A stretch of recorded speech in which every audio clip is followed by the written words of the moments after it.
we are not trapped by our nature. That's the thing. So I have a very strong internal locus of control perspective on the world. So I think that, yes, I understand that there's a lot in my nature that limits me in certain ways, but I refuse to be a prisoner of those emotions. Hey there, I am Dr. Jason Balara, and this is the Know Your Why podcast, where we explore the why behind success. Every week, I meet with real estate investors, veterinary entrepreneurs, mindset coaches, authors, and fitness professionals to uncover their why and how it drives them on the winding road to success. What is your why? Hi, everyone. I'm Jason Balara, and this is the Know Your Why podcast. Today, I'm here with Rabbi Avraham Jax. He's a motivational speaker, best-selling author, and coach who helps individuals and businesses overcome financial anxiety and find prosperity by blending ancient wisdom and practical strategies.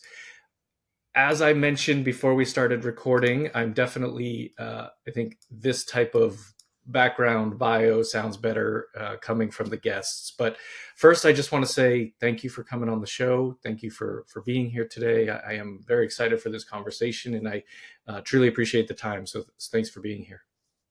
Thank you, Jason. I'm also looking very forward to the conversation. I love what you're doing with your podcast, and I'm happy to participate and dive right in.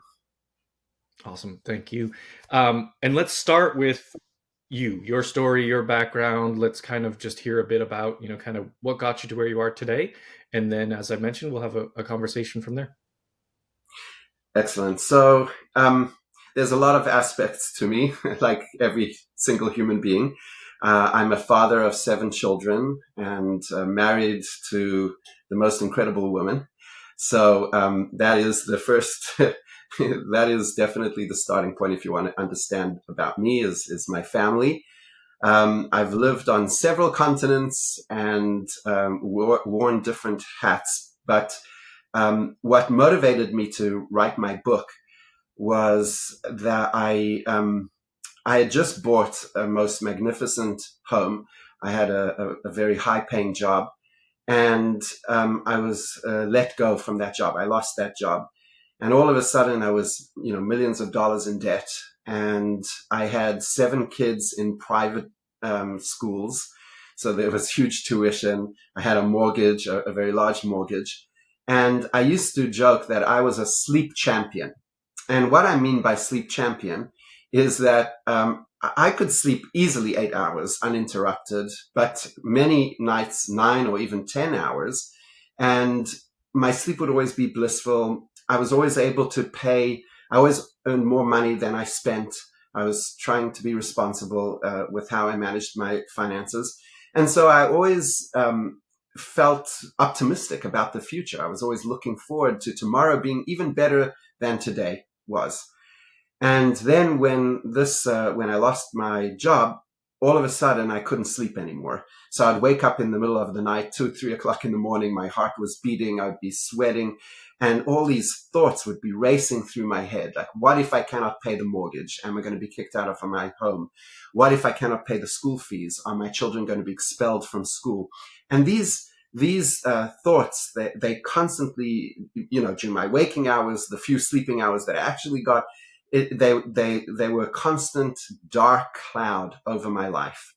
And at one point, I remember just sitting down and thinking to myself, I cannot let this anxiety define who I am.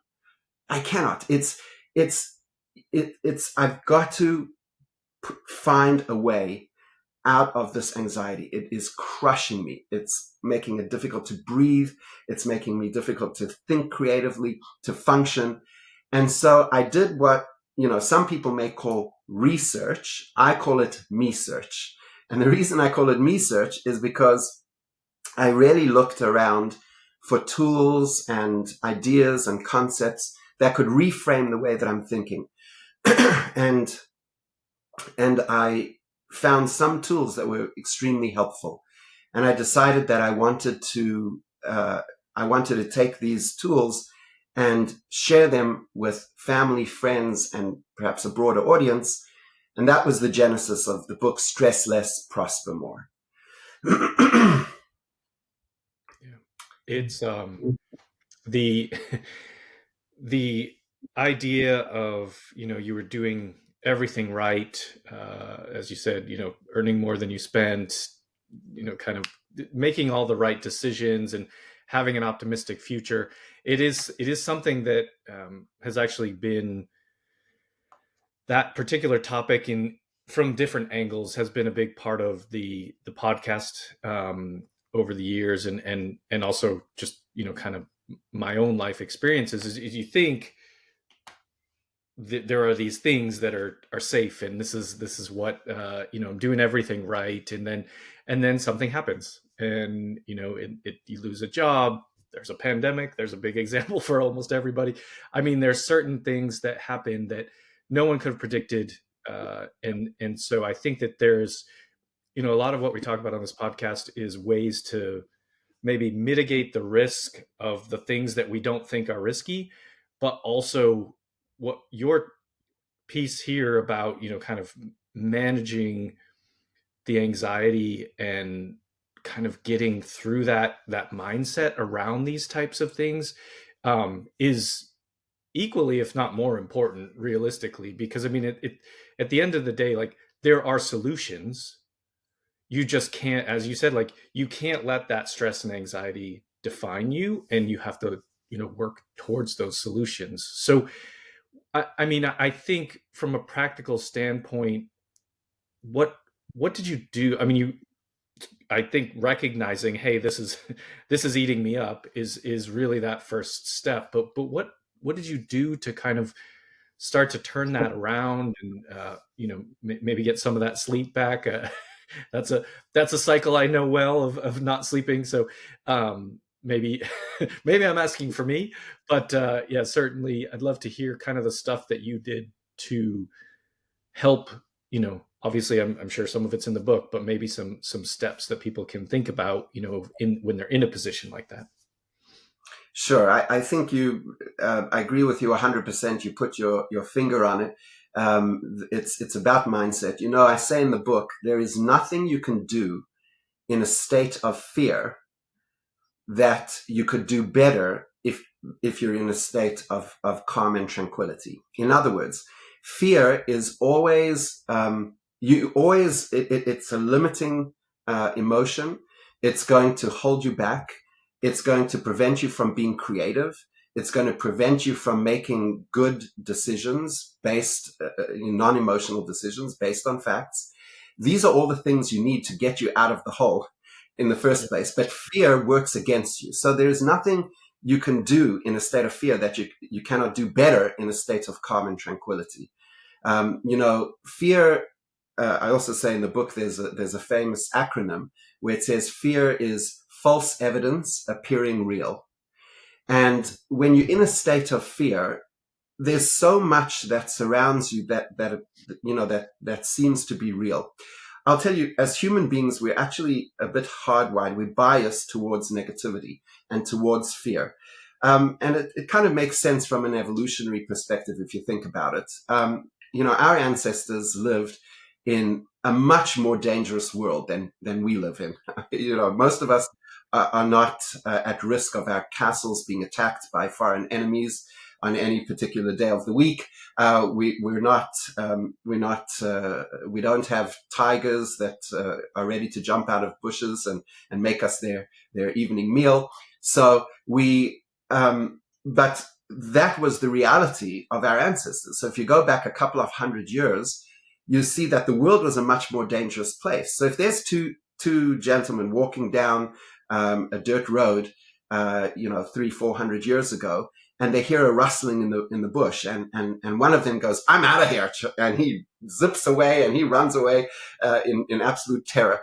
And the other person says, "I'm macho, and I'm not gonna be afraid of a rustling leaf." So then the tiger jumps out of the bush and he eats the one who was brave, not the one who was a coward. And so that cowardly person gets to pass their genes and their predilection towards negativity and fear down to their children, right? And so when you take that and then you add it to the social media world that we live in today, which also by and large promotes fear and anxiety, then you come up with we can understand why people are in such a state of fear. There are fascinating statistics and very, frightening statistics. I said you shouldn't fear about anything, but this is something that actually does make me afraid.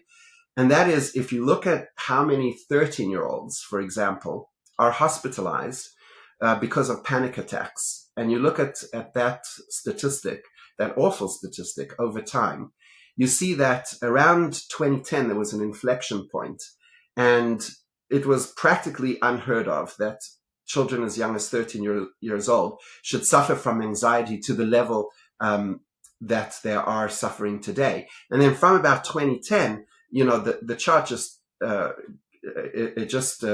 shoots up, and the amount of hospitalizations for 13-year-olds because of anxiety or related issues goes up. Now, in 2008, that's when the iPhone was created and sold into the world.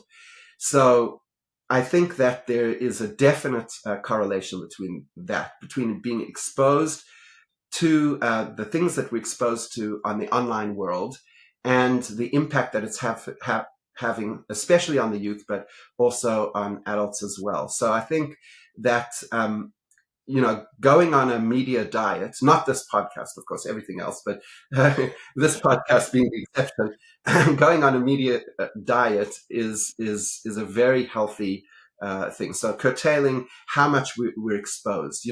I moved, I live in Toronto in Canada, and I moved here 7.5 years ago, and that's pre-COVID.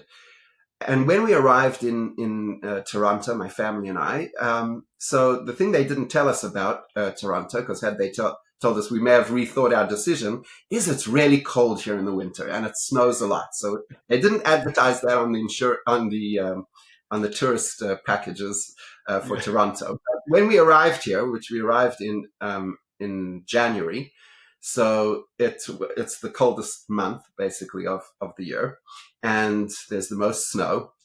And the headlines used to read, "It's going to snow tomorrow. X inches of snow is expected," right? And that, okay, so now you're informed, now you knew how to dress, and it was somewhat helpful. Today, the headlines that speak about the weather are all headlined, "Weather warning, it will snow tomorrow, X inches." But they say weather warning. There's fearful language, even around something as innocuous as the weather, something as that should be as benign as the weather, that is presented in a way that evokes fear. And the reason for this is obvious to me.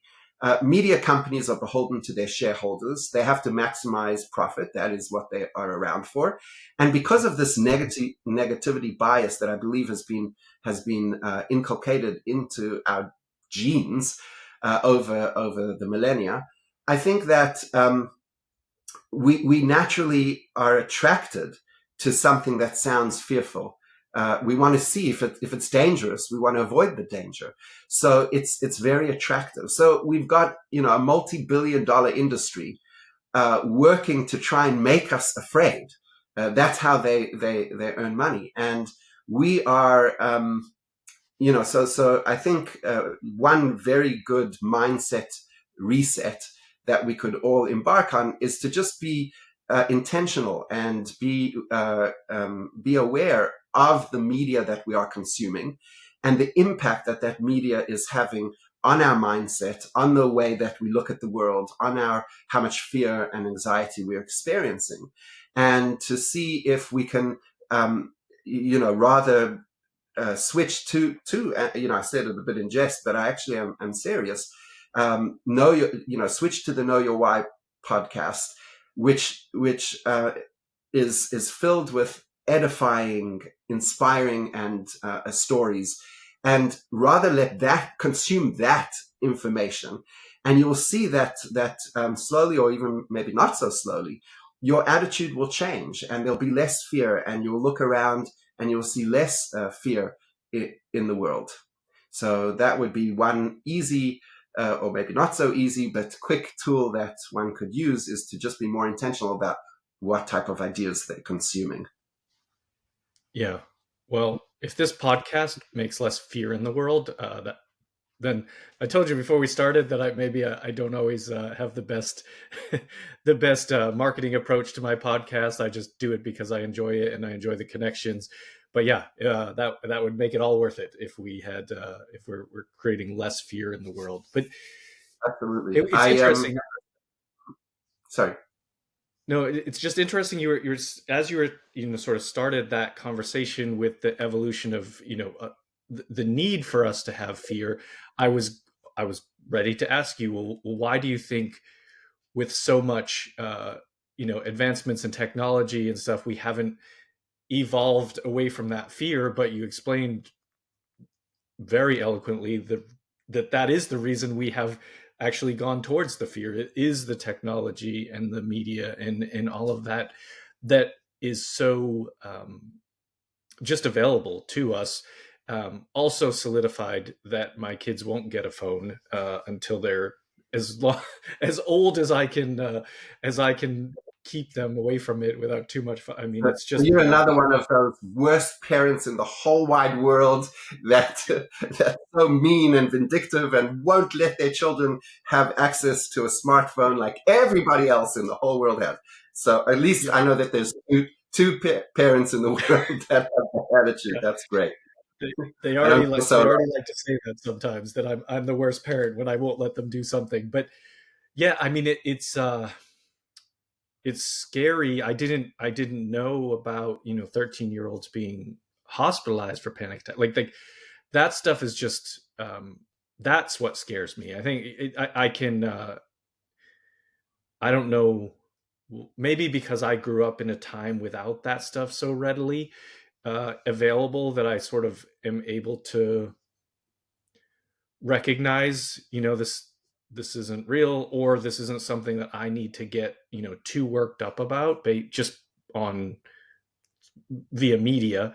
Um, it doesn't bother me that much, but yeah, I think that what I have realized in the younger generations is that is their world. Like that, like children, teenagers, even like young 20s, like people don't know how to talk to other people in person anymore because they just don't, like that's that's not how it Mhm. happens. Like even I, at this point, like a lot of my conversations are through text. Like I'm not actually like sitting down to talk with someone, and we just didn't have that stuff.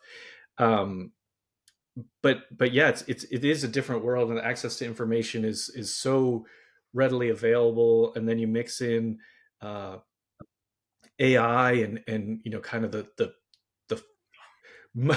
I think the non AI created stuff that we see on social media, half of it's fake anyway. But now it's even easier to create fake things that, like, if you don't recognize that that's fake, like, I'm fascinated by the technology and the ability of these things to happen. But at the same time, like, I can imagine that's a very scary thing to someone who thinks it's real, or doesn't lets it impact them, I suppose. Um, so, it sounds like separating yourself, being more intentional about what you consume from a media standpoint.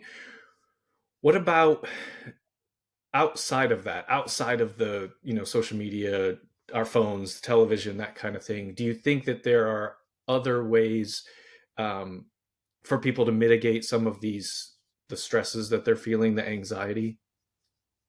Absolutely. So um, I consider myself to be a very simple person. I like things to be very simple so that I can understand them. Not complicated. And so what I did in the book is I took all of the tools and ideas that I came across that were of comfort to me and helpful to me in my journey to overcome and conquer fear. And I took them and I put them into a 5-step system, a framework that has 5 steps. And because, as I said, I'm simple, I love acronyms, and I created an acronym, which is the word peace, PEACE. And that describes the 5 steps. I'll just very quickly highlight all of the 5 steps, tell you briefly what they're about, and then if there's any one or two that you want me to dive a little bit deeper into, I'd be happy to do that. So the first step in the P system, the P stands for positive thinking, and that's kind of the discussion that we've been having till now, where you change you change the negativity bias, and you reframe it so that it becomes a positivity bias, so that you can see things as the glass is being half full, that you can look at the world and see a joyful, safe place. There was a scientist in England, Dr. Wiseman, and he did a fascinating experiment. He divided a group of people into 2 segments. The one category were people who considered themselves lucky, fortunate, who saw the world in positive terms, who were optimistic about the future. Okay, and then the other group were people who were pessimistic and who were fearful. And then once he had categorized them using a questionnaire into both of these groups, they released them from the study, or so the participants thought. Now, what they had done is they put some cash on the floor as people walked out, and they wanted to see who noticed the cash lying there. And what they noticed is that the people that considered themselves fortunate and lucky and had a positive outlook were statistically more likely to spot the cash lying on the floor than those from the group that considered themselves less optimistic. So P stands for positivity. P stands for thinking positively so that it will become positive. So you think good so that it becomes good, which means that you start noticing, and you become aware, because you're priming your mind to see things good. You become aware of more good. So that's the P, the positive. The E stands for embracing challenge. So no life is without its challenges. And when a person has pain, that is inevitable. You're a doctor, so human beings experience pain, and nobody wants to experience pain. So if you're experiencing it, it's involuntary. Obviously, it's been imposed on you, and it's very hard, or perhaps impossible, to go through your entire life without experiencing some degree of pain. But suffering is a choice. Whether you're going to identify yourself by that pain or not, that is a choice. And in the E, the letter E, which is the embracing challenge, that's where I have put ideas and concepts and tools that help a person overcome the more challenging moments of their lives. The A stands for appreciation and gratitude. So having a gratitude practice, again, makes you more aware of what's happening in the world. There are studies, fascinating studies, that show that people who have a gratitude practice make wiser decisions. It's a really interesting correlation there. C stands for certainty. Certainty means confidence, which is another C, confidence in yourself. And the final E stands for empathy, which means, because anxiety, I discovered through my own experience, is a very internal feeling. It's a very internal emotion. So when a person is in a state of anxiety, all the anxiety, all the fear, all that negativity is taking place inside the person. And if you just reach out to help somebody else in some way, it could be small, but meaningful. When you help somebody else, when you show empathy to other people, you instantly pull yourself out of your own head. And I found that helping other people and being of service to other people has been tremendously valuable in conquering my own anxiety. So that's the P system, PEACE, and it's the framework that is the heart and core of my book. I love that. So I do have some follow-up questions, and the first one is, maybe it's opinion, maybe there's some science behind this, but how do you, in that study you mentioned about being positive, having positivity, is there, how do people get that? Like, is that a nature versus nurture type of thing? Like, I feel like I'm a positive person. Like the things that you mentioned there as examples, like I feel like I'm a positive person. I don't know why. Like I don't feel like some of it is a choice, certainly, I think, but if I, as you were talking about it, I'm kind of like, running back through things in my life and just thinking about how I looked, and I just do tend to, I don't know, view things optimistically. I do tend to think, yeah, I can make that work. Like that's sort of, uh, I don't know. It may sometimes be irrational confidence, but like just a willingness to aim high, I guess, and think positively. I how do you think that gets developed? Do you think that people either have it or don't have it, or that it's something that they can change over time? What's your thoughts on that? Sure. Well, what a great question. So my book draws heavily on scientific evidence, on studies, but it also draws from ancient mystical wisdom. And I have, for the majority of my life, been studying Jewish mysticism on a consistent basis. And so obviously a lot of my thinking is informed by Jewish mysticism. And also the mystics that taught Jewish mysticism, called Kabbalah, throughout the ages. And there was one mystic that had a follower. He had a student, and the student asked him this exact question. He said, "How can I control, what's between my ears? How can I control my mindset? How can I look at the world in a joyful, tranquil, calm, peaceful way rather than a fearful way?" And the guru, the mystic, sent his student to another mystic, and he said that mystic will teach you the secret of how to control your mindset. So he sets off for this other mystic, and it's a journey of several weeks by foot. And he arrives, in the middle of February in the Russian winter at the second mystic's home, and the student knocks on the door. And it's freezing outside. There's a blizzard. There's a snowstorm, and sub-zero temperatures. It's really frigid and cold, and he's freezing, and it's dangerously cold. And so he knocks on the door of the mystic's home because he wants to be let into the home. And he knocks on the door, and there's no response. And he knocks louder, and there's no response. And in the end, he must spend the entire night at the doorstep of this mystic, wrapped up in his pelts and blankets, to try and fend off the cold. And the next morning, the mystic opens the door and lets him into the home. So mystics are gentle people, and they're compassionate people. So that is a very unusual behavior. But the student is differential, and he's respectful. So he doesn't want to ask the mystic to explain that behavior. And so he spends some time, he defrosts, he spends some time with the mystic, and he learns from the mystic. And then after several days, he tells the mystic, "I'm here on a mission. I was sent by your fellow mystic, the fellow Kabbalist, and I was sent here in order to learn how I can control my thoughts." And so the mystic says, "But I taught you that as soon as you arrived.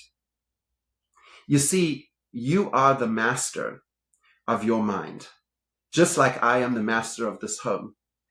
And just like I decide who I let in through my front door and who I do not, you decide which thoughts you're going to let in through your front door and which you're not." So going back to what we were saying before about being intentional about which media you're going to consume, that is a choice.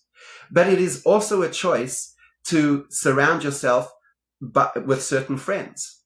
That is a choice. We can choose the 5 people we spend the most time with and that have the greatest influence on us. We can choose which books we read. We can choose And by the way, there's a great book called Stress Less, Prosper More, which is a fantastic book, a positive book, an inspiring book, I hope, which your listeners can get a hold of and read. But it's so I think that it's I'm coming back to how we began our conversation, and that is being intentional and being in control of your mind. I'll tell you another really quick, interesting experience that I had with when Tony Robbins came to Toronto about 5 or 6 years ago.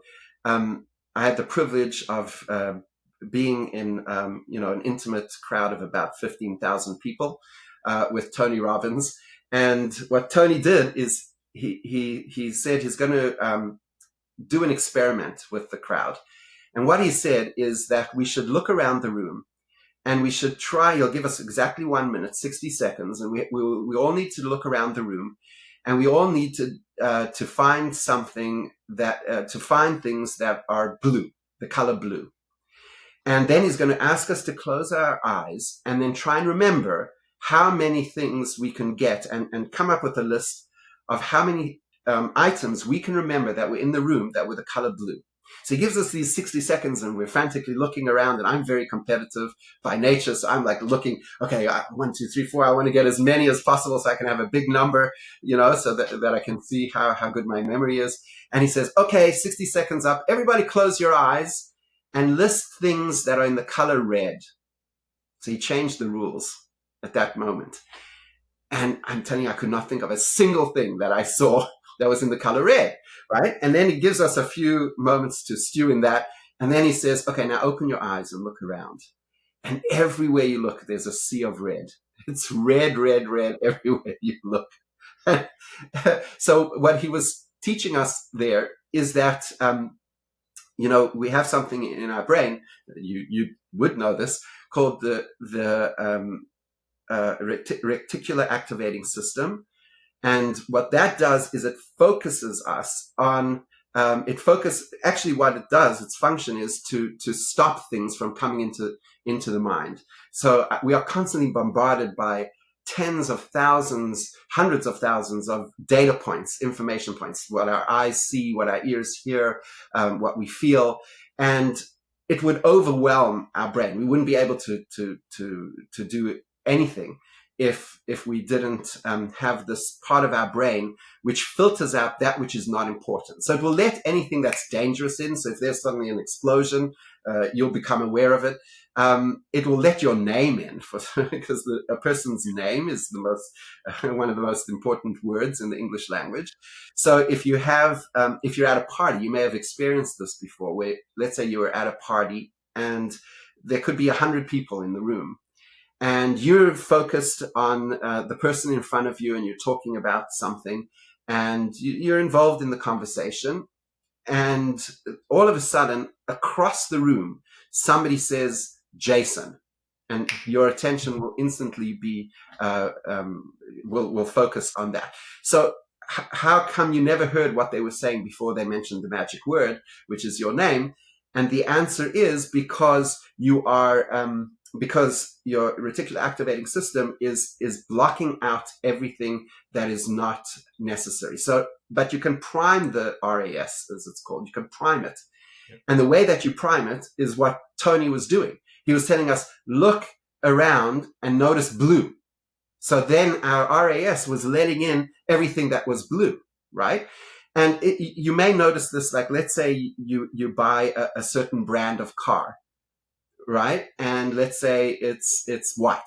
So you buy a white Toyota, and you may not notice it till you buy the white Toyota. But after you've bought the white Toyota, every second car you're going to see on the street is going to be a white Toyota. Now, nothing happened to the white Toyota population of the world. What happened is you are now primed to see white Toyotas. So what does all this have to do with anxiety and looking at the world positively? You can prime your RAS to look at the world in a positive way by having positive thoughts and thinking positively.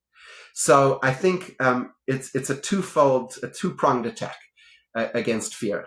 The first is to intentionally let in positive thoughts always into your mind. And the second is to block out, so you're priming yourself to see the world in a positive way. And the second is you actively block those things which are not going to serve you because they're negative. Yeah. Yeah, I think it, it's a, I never really all of those like things that go along with the RAS. I've experienced them, heard examples, things like that. But I don't know that I ever really thought about intentionally priming it. And now I'm Yes. like, now that's all I'm like, you've activated that, but I'm like, oh, I could do that with my kids. I mean, and it wouldn't just be with kids, but or wouldn't just be beneficial to kids. But I mean, the reality is if we teach ourselves to look at the world through a positive lens by like actively say like look around the room, what makes you smile, that sort of thing, like I think that is a really powerful tool that people can use, and I that actually sort of brings me to my sort of second favorite part of the piece, um uh acronym, I guess it would Mhm. that I would is the E, is the empathy, and the ability to do something for others and the impact that that will have on your own mood and view of kind of the world, like we like create look. So I mean, you put the two together, like looking for positivity but also creating positivity will, I mean, dramatically impact you and the people around you. Like it's just a I think it's simple. Like it's actually like a very simple thing to do to implement those things in your life, and I think people, if people give that a shot, then they'll realize like it's not just that you're doing it to make other people other people's lives better. Like you truly are going to make your own life better and stress less and prosper more, as the book says. So I think that it's really powerful. I just like it. The whole thing, but I my opinion in the P is the P and the E. The front and the back sort of Mhm. really combined will strengthen the other parts of that acronym, but also just, I mean, that alone can dramatically, I think, impact your outlook and your ability to experience happiness. So I love it. I think it's a great framework to come from. Um, I do want to switch gears so I don't keep you all day. This stuff is fascinating to me. I really love the science behind it. I've had this semi related to what we're talking about, but I've had this kind of debate in my own mind and with some of my friends about the idea of nature versus nurture, and how nurture it's I basically, my theory is it's impossible to replicate the nurture piece, even because like the example, I mean, you have 7 kids, so you probably see this even at a bigger scale. But I mean, I have 2 kids, same parents, same house they were born into, like very very similar lives, but they could not be more different in personality. And so I think that there's a lot more just maybe inherent personality traits that we are born with, that I don't know. I don't have any science behind that. I'm just, when I try to think it out, I just think it's very hard to say the that there's a true. Uh, I don't. It's a debate that I don't think can be solved, I guess, is what it comes down to, and I think it's something people talk about a lot, but somewhat related to kind of what we're talking about here, where you can influence that nurture part of your own life as well as the people around you, whether that be family, friends, colleagues at work, that kind of thing. So um Right. I So love I it. think the nature nurture debate is fascinating, and it's also one that I've done a lot of thinking about. And I think you're right. I don't think is an absolute answer. I think we're a combination. People are very complex, and there's definitely our nature has an influence. Our genetic makeup has an influence on how we are, and our nurture as well.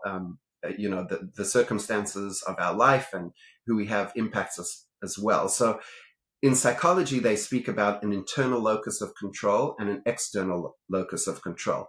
What that is, people who have an external locus of control, they generally feel that their life is a result of the circumstances that they live in, and they really have no control over. It's the hands you dealt. It's the hand you dealt, and there's no control over what I could do to change my circumstances.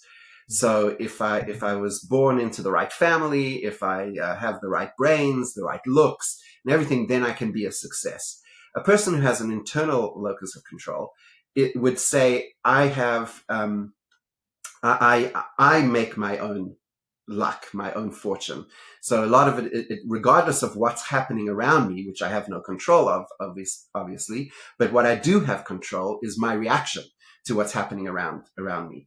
So I think that we are a combination of both nurture and nature, but we can make a decision, a choice. And I believe the Jewish mystics teach that we have that choice to say, regardless of what's happening around us, regardless of the genetics that we were handed by our parents, we can still create our own success. We still have that ability to create our own success. So the mystics speak about definite prototypes of people. So there is a prototype of person that is naturally violent and will enjoy the sight of blood, let's say. Now that person could end up being a serial killer, but that person could also end up being a doctor and use present company excluded. But it's like to use to channel. You could channel. So I have a brother who from a very young age was fascinated by blood and gore, and he liked looking at horror films and things like that. And I'm quite squeamish. I'm the exact opposite when it comes to seeing blood and everything. So and my brother became a surgeon, right? So he took that and he channeled it into the most life-saving, most wonderful profession. And so we are not trapped by our nature. That's the thing. So I have a very strong internal locus of control perspective on the world. So I think that, yes, I understand that there's a lot in my nature that limits me in certain ways, but I refuse to be a prisoner of those emotions. Yeah. And I wish to break free, and I've devoted my whole life to trying to do that and teach other people how to do that. Yeah, yeah. I've never heard it described that way, but I do think the for me, I also have a very strong internal locus of like I feel, for whatever reason, I feel like it's on me to determine the outcome. I don't think there's really. Yes, there are external factors that impact, but at the end of the day, like I still have to react and act accordingly to those external factors. So it's still kind of on me. But yeah, I've not heard that phrase, so I like that. Well, Avraham, I wanted to make sure I get to ask you the question, and the main one, of course, being based on the name of the show being Know Your Why. But what is your why? I think there's a lot here that you're doing that going to help a lot of people with these concepts. But what drives you? I think you've talked about some of it, but I want to give you the chance to kind of expand upon what is your personal why. That's a great question. I anticipated that based on the title that you would come up with it. It's a So giveaway. it's a giveaway. I can anticipate at least one of the questions. So I don't know if you've ever spoken on the podcast about the five whys, that exercise where it's a really powerful exercise. It's much more powerful than it initially sounds. So what I will do, because I'm a business coach as well, and my clients, what I'll do when we start our journey together, I'll ask them why they started their business, right? So it's kind of know your why on a business level. Mhm. And they'll give me whatever answer they'll give. But I don't accept that answer. I say, okay, but why is that important? So let's say a person would say, I started the business because I want to help children get over anxiety. Okay, so why do you want to help children get over anxiety? And then they have to answer that. And then you say, well, why that? And whatever answer they give, you say, yes, but why that? And it's so incredible because when it hits the fifth why, you get so deep. If you're being honest and vulnerable, you can get so deep at what is your core why. So I think there's multiple. What that exercise has shown me is that there's multiple layers of why, and sometimes we're not even aware of the true underlying why that really motivates us.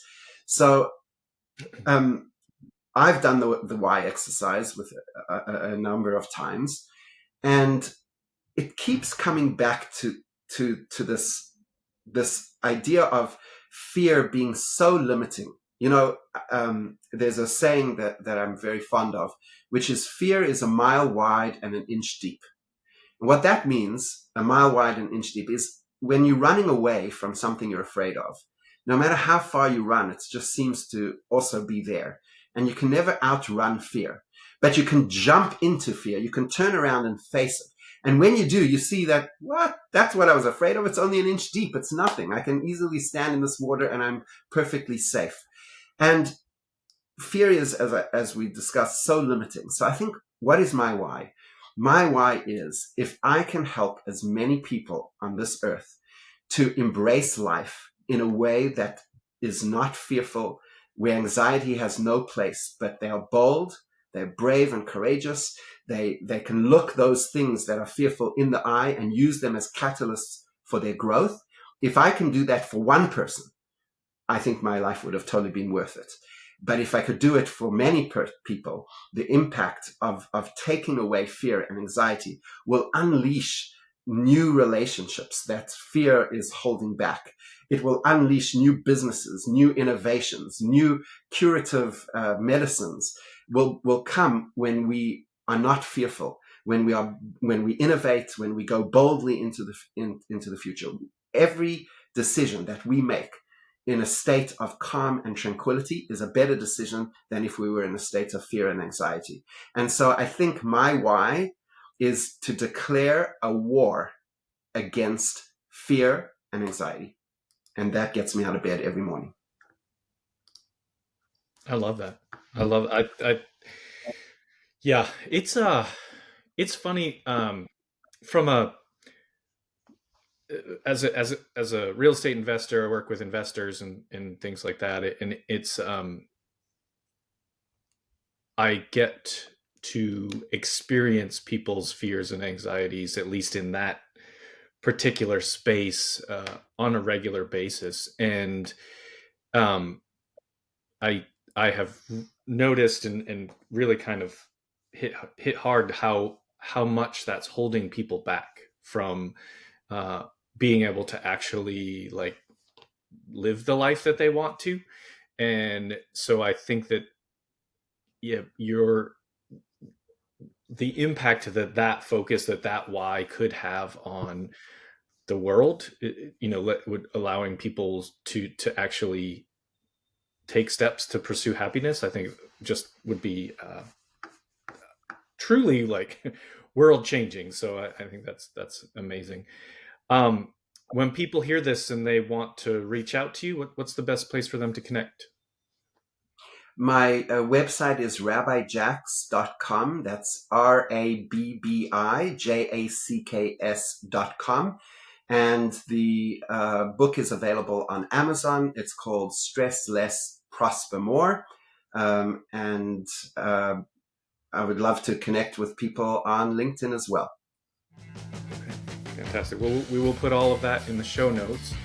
I want to say thank you for coming to chat with me today. I mean, as I mentioned, this is the podcast is not a marketing platform for me. It's really about the guests, and I think and selfishly I get to learn a lot and get there's been a lot here from this conversation that I think I can take directly into my life.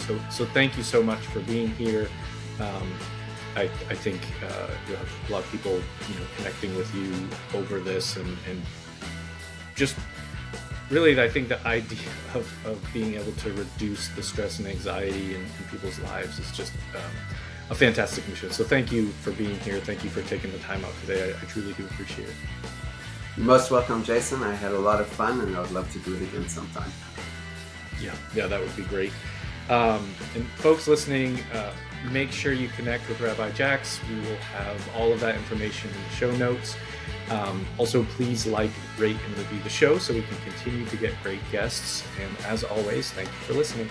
Hey there, I am Dr. Jason Balara, and this is the Know Your Why podcast, where we explore the why behind success. Every week, I meet with real estate investors, veterinary entrepreneurs, mindset coaches, authors, and fitness professionals to uncover their why and how it drives them on the winding road to success. What is your why?